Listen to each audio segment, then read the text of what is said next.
আপোনালোকে প্ৰায় সকলোৱে হোৱাটছআপ ব্যৱহাৰ কৰে, প্ৰত্যেকৰে নিশ্চয় হোৱাটছআপ একাউণ্ট থাকে। আজি আমি জানিম হোৱাটছআপৰ প্ৰাইভেচি চিকিউৰিটি ছেটিং সম্পৰ্কে। প্ৰথমে আমি হোৱাটছআপটো এনেকৈ খুলিম, খুলি ইয়াতে এই তিনিটা যি ডট আছে ইয়াতে ক্লিক কৰিম। ক্লিক কৰি ইয়াতে এনেকৈ আহিব, তাৰপিছত ছেটিংছত ক্লিক কৰিম। ক্লিক কৰাৰ পিছত ইয়াতে 4টা ঘৰ আছে, এই ৰাইট অফ দ্য টপ কৰ্নাৰত ইয়াতে 4টা, এই 4টা স্কুৱেৰত ক্লিক কৰিলে কোড আহিব। অন্য কোনো কোড ব্যৱহাৰ অন্য কোনো লগত নাম্বাৰ নোহোৱাকৈ মোবাইল নাম্বাৰ বা হোৱাটছআপ নাম্বাৰ ছেভ হৈ যায়। যাতে স্কেনাৰৰ কাম কৰে। এইটো হোৱাটছআপ ৱেবত ক্লিক কৰিলে কম্পিউটাৰটোতো এই কেমেৰাটো স্কেনাৰ হিচাপে কাম কৰিব। লেপটপ বা কম্পিউটাৰৰ হোৱাটছআপ ৱেব লিখি এই কেমেৰাৰে স্কেন কৰিলে কম্পিউটাৰটো হোৱাটছএপেৰে পৰিচালিত হ'ব, বা কম্পিউটাৰ বা লেপটপতো আমি হোৱাটছআপ ইউজ কৰিব পাৰিম, কিন্তু ক্ৰম ব্ৰাউজাৰতহে সম্ভৱ। ইয়াতে প্ৰথমতে আছে প্ৰাইভেচি, দ্বিতীয়তে আছে চিকিউৰিটি, তৃতীয়তে আছে 2 ষ্টেপ ভেৰিফিকেশ্যন, চতুৰ্থতে আছে চেঞ্জ নাম্বাৰ, পঞ্চমত আছে ৰিকুৱেষ্ট ইন একাউণ্ট ইনফো, আৰু তাৰপিছত আছে ডিলেট মাই একাউণ্ট। প্ৰতিটো আমি কথা খৰচ মাৰি আলোচনা কৰিম। তেন্তে বলক আমি প্ৰাইভেচি ছেটিংছটো সম্পৰ্কে জানি লওঁ। এনেকৈ ক্লিক কৰাৰ লগে লগে আহি যাব ইয়াতে, এইটো হ'ল লাষ্ট চিন। ইয়াতে ক্লিক কৰি দিব। যদি আপুনি অনলাইন হোৱা, আপুনি লাষ্ট কেতিয়ালৈ অনলাইন আছিল এইটো যদি সকলোকে দেখুৱাব বিচাৰে, আপোনাৰ লাষ্ট অনলাইন হোৱা টাইমটো, তেতিয়াহ'লে এভৰিৱানত ক্লিক কৰিব লাগিব। আৰু যদি বিচাৰে বোলে অকল আপোনাৰ কণ্টেক্ট লিষ্টত থকাখিনিহে জানিব লাগে, তেতিয়াহ'লে ইয়াতে ক্লিক কৰিব। আৰু যদি ভাবে যে আপুনি অনলাইন হোৱা লাষ্ট কেতিয়া অনলাইন আছিল সেইটো কাকো দেখুৱাব নিবিচাৰে, তেতিয়াহ'লে ন'বডিত ক্লিক কৰি দিব। অৰ্থাৎ ন'বডিত ক্লিক কৰাৰ লগে লগে আপুনি লাষ্ট কেতিয়া অনলাইন আছিল, অনলাইন থাকোঁতেতো গমেই পাব অনলাইন বুলি দেখাব। আৰু যদি আপুনি ডাটা অফ কৰি দিয়ে, গতিকে কেতিয়া লাষ্ট ডাটা অফ কৰিছিল বা কেতিয়া ডাটা অন হৈছিল আপোনাৰ, বা কেতিয়ালৈ আপুনি অনলাইন আছিল, সেই লাষ্ট চিনটো দেখা নাপায় ন'বডিত ক্লিক কৰিলে। আৰু ইয়াত দ্বিতীয়তে আছে প্ৰফাইল ফটো। আপুনি ভাবে যদি আপোনাৰ প্ৰফাইল ফটোটো, যিটো হোৱাটছআপৰ প্ৰফাইল ফটো থ'ব বা প্ৰফাইল পিকচাৰ থ'ব বা ৰাখিব, সেইটো যদি ভাবে আপুনি বোলে আপোনাৰ প্ৰফাইল পিকচাৰটো কোনোৱে দেখা নাপাওক, তেতিয়া আপুনি ন'বডিত ক্লিক কৰিব লাগিব। আৰু এইটো ন'বডিত ক্লিক কৰি ৰাখিলে আপোনাৰ প্ৰফাইল পিকচাৰটো কোনেও দেখা নাপাব। আৰু যদি ভাবে আপোনাৰ কণ্টেক্ট লিষ্টত থকা মানুহখিনিয়ে আপোনাৰ প্ৰফাইল পিকচাৰ দেখা উচিত, তেতিয়াহ'লে মাই কণ্টেক্টছত ক্লিক কৰিব লাগিব। আৰু যদি ভাবে আপুনি যদি আপোনাৰ প্ৰফাইল পিকচাৰটো আপোনাৰ কণ্টেক্ট লিষ্টত থকা অথবা কণ্টেক্ট লিষ্টত নথকা কোনো মানুহে যদি তেখেতৰ মোবাইলত আপোনাৰ নাম হোৱাটছআপ নাম্বাৰটো ছেভ কৰি প্ৰফাইল পিকচাৰ চাব বিচাৰে, তেতিয়াহ'লে দেখা পোৱাটো বিচাৰে, তেন্তে এভৰিৱানত ক্লিক কৰিব লাগিব। তেতিয়াহ'লে য'ত ক্লিক কৰি দিলোঁ, তেতিয়া আপোনাৰ প্ৰফাইল লিষ্টটো আপোনাৰ কণ্টেক্ট লিষ্টত থকা ব্যক্তি হওক অথবা সকলোৱে দেখা পাব। নেক্সটটো এবাউট। যদি আপুনি হোৱাটছআপ প্ৰফাইলত যেতিয়া এবাউট লিখে, ধৰক মই দেখাই দিছোঁ ইয়াতে, এইটো ধৰক মই এবাউটটো ইয়াতে মেজি লিখিছোঁ। এইটো যদি আপুনি বেলেগে দেখা পোৱাটো বিচাৰে, যদি আপোনাৰ কণ্টেক্ট লিষ্টত থকা মানুহে দেখাটো বিচাৰে, তেন্তে মাই কণ্টেক্টছ। আৰু যদি এই মই দেখা হ'লে যে এবাউটৰ এইটো কথাটো যদি কোনেও দেখা পোৱাটো নিবিচাৰে, তেন্তে ন'বডিত ক্লিক কৰিব। আৰু যদি ভাবে বোলে এইটো সকলোৱে দেখা পাওক, আপুনি এবাউটত কি লিখিব, আপোনাৰ বায়'ডাটা বা আপোনাৰ বায়ো হিচাপে কি লিখিব, সেইটো যদি আপুনি সকলোৱে দেখাটো বিচাৰে, আপোনাৰ কণ্টেক্ট লিষ্টত থকা বা আপোনাৰ হোৱাটছআপ নম্বৰ ছেভ কৰা মানুহে হওক বা কণ্টেক্ট লিষ্টত থকা বা অথবা আপুনি আপোনাৰ নাম্বাৰ ছেভ কৰি থকা অন্য লোকে যিটো আপোনাৰ কণ্টেক্ট লিষ্টত নাই, হোৱাটছআপ কণ্টেক্ট লিষ্টত নাই, সেইজনে যদি দেখা পোৱাটো বিচাৰে, তেন্তে এভৰিৱানত ক্লিক কৰিব লাগিব।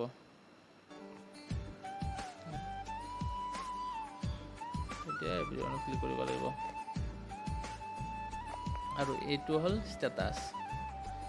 আপুনি হোৱাটছআপ ষ্টেটাছ যে দিয়ে, সেই ষ্টেটাছটো যদি আপুনি ভাবে আপোনাৰ কণ্টেক্ট লিষ্টত থকা মানুহে এনেই গম পাওক, তেতিয়া মাই কণ্টেক্টছত ক্লিক কৰিব। আৰু যদি ভাবে বোলে মই এজন বা দুজনৰ বাদে মোৰ কণ্টেক্ট লিষ্টত, আৰু যদি ভাবে আপুনি আপোনাৰ কণ্টেক্ট লিষ্টত থকা এজন বা দুজনৰ দেখা পাওক, তেন্তে ইয়াতে ক্লিক কৰি কোনকেইজন মানুহে আপোনাৰ দেখা পোৱাটো নিবিচাৰে, মানে কোন দুজন মোৰ কাষত এনেকৈ সোঁফালে ক্লিক দিব, তেতিয়া এই তিনিজন মানুহে বা যিসকল মানুহে আপোনাৰ ষ্টেটাছ চোৱাটো নিবিচাৰে কিন্তু তেওঁলোক আপোনাৰ কণ্টেক্ট লিষ্টত আছে, কিন্তু আপোনাৰ ষ্টেটাছ তেওঁলোকে চোৱাটো নিবিচাৰে, তেন্তে আপুনি ইয়াতে ক্লিক কৰি দিব। এনেকৈ ক্লিক কৰি দিব, দি পেলাই শুদ্ধ চিহ্ন ক্লিক কৰি দিব, দিলে তেতিয়া কি হ'ব, আপোনাৰ ষ্টেটাছ সেই ক্লিক কৰা বা আপুনি চিলেক্ট কৰা মানুহজনৰ বাইদেউ হ'লে দেখা পাব। আৰু এইটো হ'ল অনলি শ্বেয়াৰ, অৰ্থাৎ আপোনাৰ ষ্টেটাছ যদি নিৰ্দিষ্ট এজন বা দুজনে চোৱাটো বিচাৰে, সেই কেইজনক চিলেকশ্যন এনেকৈ কৰি থ'ব, তেতিয়া কি হ'ব, আপোনাৰ ষ্টেটাছটো সেই দুজন মানুহে চিনি পাব, আপুনি যিজনক চিলেক্ট কৰিছে। মানে ওপৰৰ অপশ্যনটোৰ ওলোটা। ঘৰটো হৈছে ৰিড ৰিচিপেণ্টছ। এইটো হ'ল যে আপুনি যেতিয়া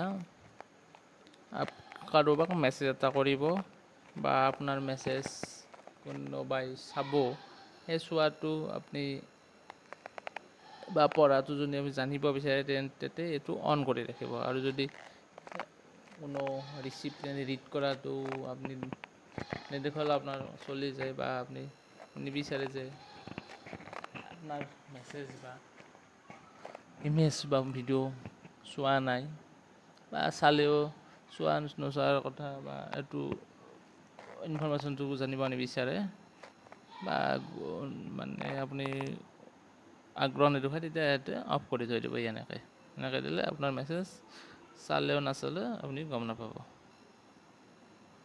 নেক্সট এইটো হ'ল গ্ৰুপছ। ইয়াতে যেতিয়া আপুনি এভৰিৱানত ক্লিক কৰিব, ইয়াতে কি আছে, হু কেন এড মি টু গ্ৰুপছ। ইয়াতে যদি আপুনি এভৰিৱানত ক্লিক কৰিব, তেতিয়া তাৰ অৰ্থ হ'ব যে আপোনাৰ সকলোৱে আপোনাৰ নাম্বাৰ ছেভ কৰি আপোনাৰ সকলোৱে হোৱাটছএপত যিকোনো গ্ৰুপত এড কৰিব পাৰিব এভৰিৱানত ক্লিক কৰিলে। আৰু যদি আপুনি মাই কণ্টেক্টছত ক্লিক কৰে, তেতিয়া কি হ'ব, আপোনাৰ হোৱাটছএপ কণ্টেক্ট লিষ্টত থকা মানুহকেইজনে যিকোনো গ্ৰুপত এড কৰিব পাৰিব, অন্যথা সকলোৱে নোৱাৰে। কিন্তু এভৰিৱানৰ সেইটো ওলোটা। নেক্সটটো আছে মাই কণ্টেক্টছ একচেপ্ট। এইটো ক্লিক কৰিলে কি হ'ব, যে আপুনি কেইজনমান ইয়াতে বাচিব লাগিব। এতিয়া বাছি এনেকৈ ক্লিক কৰিব, যেতিয়া ক্লিক কৰি কি হ'ব, সেই যিজন নিৰ্বাচন কৰিলে সেই দুজনৰ বাদে বাকী সকলোৱে আপোনাক গ্ৰুপত এড কৰিব পাৰিব। অৰ্থাৎ এই দুজন বাহিৰ হ'ল, আপোনাক এড কৰা পাৰ্মিশ্যনটো এই দুজনে নাপালে।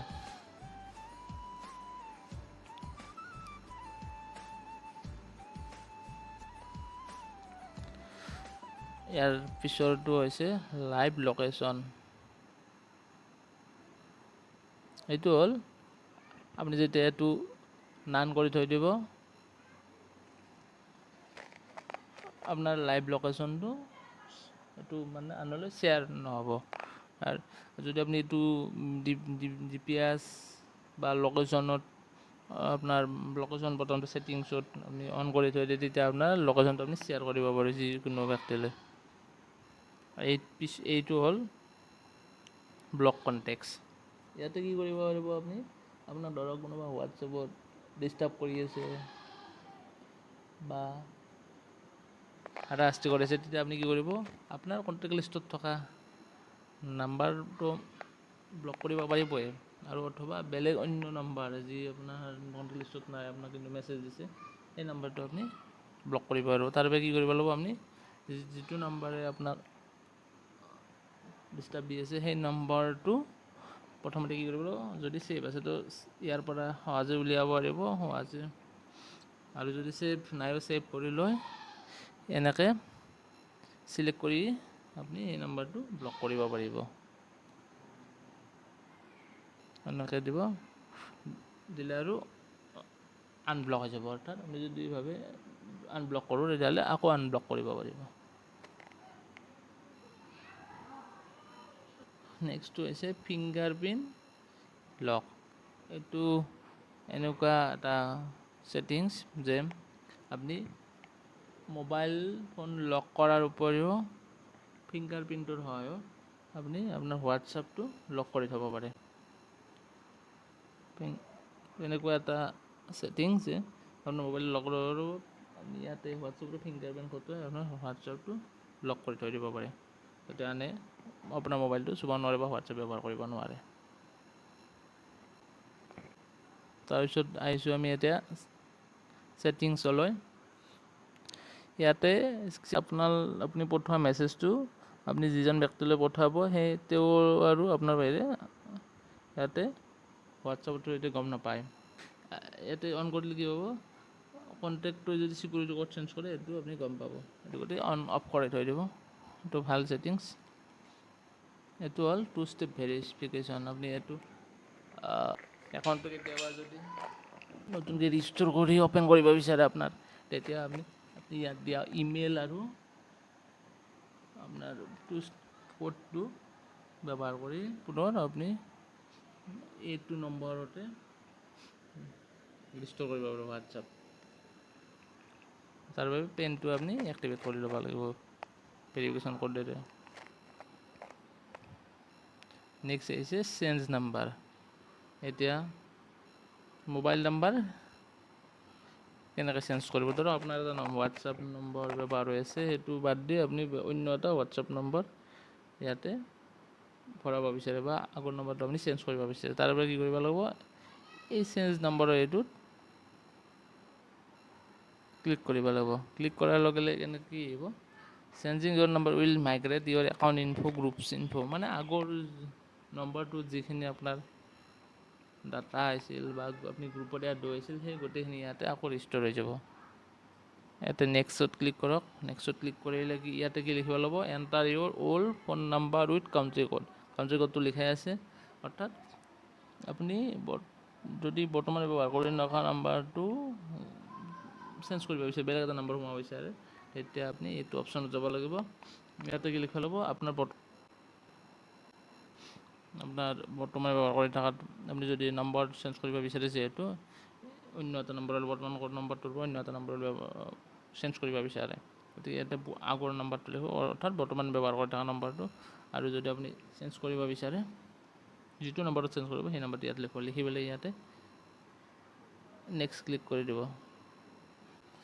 নেক্সট ক্লিক কৰাৰ লগে লগে কৰাৰ পিছত এনেকৈ আহিল, you are about to change your number from ইমান টু ইমান।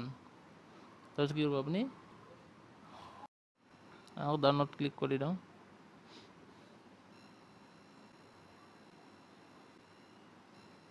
এটা এনেকৈ মেছেজ যাব, মেছেজ যোৱাৰ পিছত নম্বৰটো চেঞ্জ হৈ যাব। এই ৰিকুৱেষ্ট ইনফো, ইয়াৰ কি দেখাইছে, ইয়ৰ report will be ready in about 3 days, you will information. আপুনি যিটো হোৱাটছআপ ব্যৱহাৰ কৰি আছে, যিটো ডিভাইচত, সেই ডিভাইচটোত আপোনাৰ একাউণ্টটোৰ ইনফৰমেশ্যনটো ৰিপৰ্ট এটা এইটো হোৱাটছআপৰ থ্ৰুলৈ চেণ্ড কৰা হৈছে। ইয়াত 3 দিনৰ পিছত আপুনি এইটো ৰিপৰ্টটো গম পাব, তেওঁলোকে জনাব।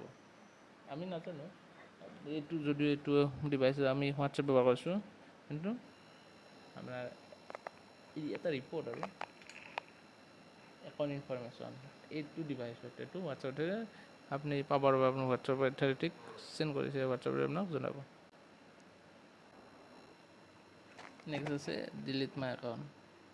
ইয়াতে আপুনি আপোনাৰ হোৱাটছআপ একাউণ্টটো যদি ডিলিট কৰিব বিচাৰে, চিৰদিনৰ কাৰণে টেম্প'ৰালি, তেতিয়া আপুনি ইয়াতে আপোনাৰ হোৱাটছআপ নম্বৰটো এণ্টাৰ কৰি ডিলিট মাই একাউণ্টত ক্লিক কৰিব। এইটো হোৱাটছআপ নম্বৰটো এণ্টাৰ কৰিব লাগিব, ডিলিট মাই একাউণ্টত কৰিলে ডিলিট হৈ যাব।